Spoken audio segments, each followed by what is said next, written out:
Hi everyone, it's Maya.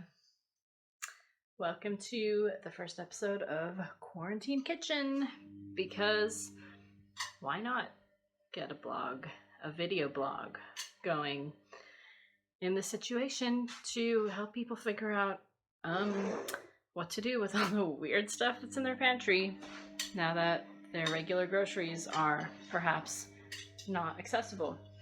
So I'm starting a little late in the process today because I had this idea partway through cooking, but I'll show you what I've got going on here right now. Can you see it? I think it should be coming on done.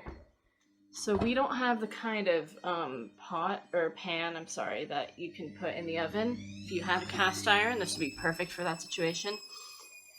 But just running through how to make a frittata, because it's a really good way to use up vegetables that might be starting to go bad in your fridge when you panic bought them last week. So my frittata in it has got spinach, mushroom, pepper, tomato, some chorizo, a bit of black garlic because we've got some of that my mother-in-law gave us. Some spices. I like using Cajun spice, paprika, and pepper. Those are my main spices. Cheese is a really common ingredient. Sorry for the washing machine going in here. I'm gonna move us a bit. Chop everything up, start sauteing it, ideally in your cast iron, in some olive oil. Whisk together about 5-6 eggs. What I did then was move all the vegetables into a springform pan once it's sauteed to your liking. Future Maya over here. Just wanted to let you know about the springform. Maybe don't actually use one if you can avoid it. The egg is going to get everywhere and be really annoying to clean up. Once your oven's been heated up to 200 degrees Celsius or about 400 Fahrenheit, throw those eggs on top, stick it in the oven, bake it for about half an hour. You're going to get a nice fluffy frittata out of that. That's a high protein meal. Can reheat super well in the microwave for lunches. Just a slice of it is a good meal, and you can have it with salad, some bread. Hopefully this bread that I'm making, I don't think it'll come out before the frittata's done, but we'll see what time we end up eating. So yeah, however, if you are rationing your eggs right now, I encourage you not to make a frittata. It's important to think about what ingredients we need to use and which ingredients we want to try and save. Triage what you have, look into the fridge, what needs to get used up. Dairy products are a big one. Meat is important to use up when you need to, or stick it in the freezer. That's what we do a lot. If it hasn't become clear to you guys yet, I'm a pretty eyeball-y kind of chef.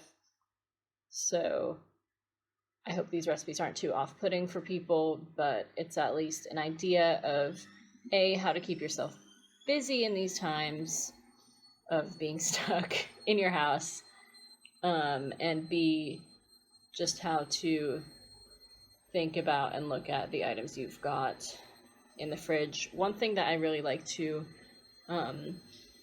do is, like, for example, we've got some white wine open, just sitting there for a couple of weeks. I don't drink Sav. It's cool if you do. We looked up white wine recipe last night, found a white wine cream sauce.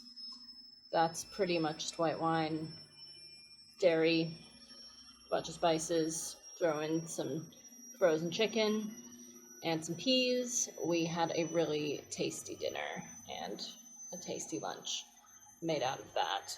So recipes are always just kind of a jumping off point for us, and especially in these times you don't want to get too hung up on certain ingredients. Things you will need for a lot of recipes: yeast if you're ever making bread, baking soda, that's a super important thing to have in your kitchen, oil of any kind, butter's okay. Milk, you don't necessarily need that though. eggs if you got them, but if you don't have enough, just, you know, just enjoy them and eat them. Don't worry about that too much. Flour. But, you know, we'll just see. We'll just see what happens. Anyway, tune back in a few minutes. Hey everyone, pardon my washing machine again. So I've just pulled the frittata out here to check on it. See if it's done. It's been almost half an hour. Yep, you can see that it's slicing real nice. Great. We're gonna leave it to cool. Anyway, yeah, again in here, chorizo, mushroom, spinach, tomato, pepper, onion, and a little bit of black garlic.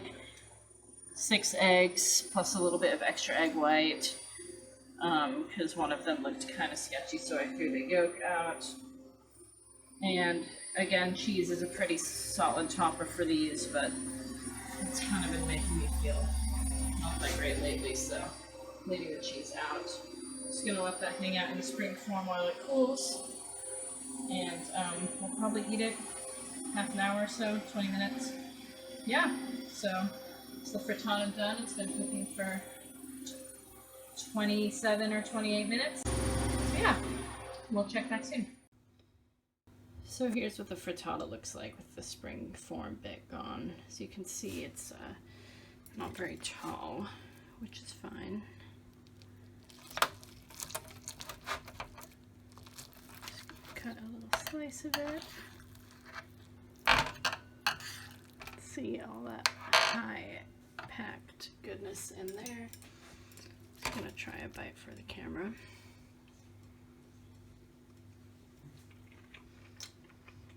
Tastes pretty good.